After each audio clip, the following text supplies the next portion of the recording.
Guys, আশা করি আপনারা সবাই ভালো আছেন।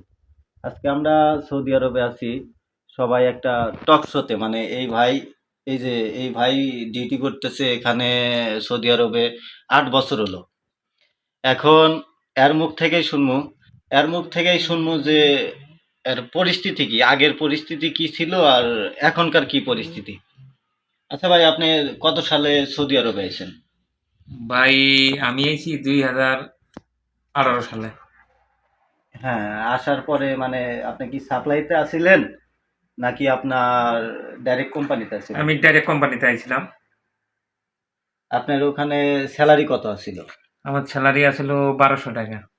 1200 টাকা। ডিউটি কয় ঘন্টা করছেন? ডিউটি করছি 16 ঘন্টা। 16 ঘন্টা। ওখানে আপনি কেমন কি স্যালারি, মানে ডিউটি করার পরে স্যালারি ঠিক মতন তারা দিছে? হ্যাঁ, স্যালারি ঠিক মতো দিয়েছে। আপনার স্যালারি 28 তারিখে, মাস বাই মাস 28 তারিখে পাইছি।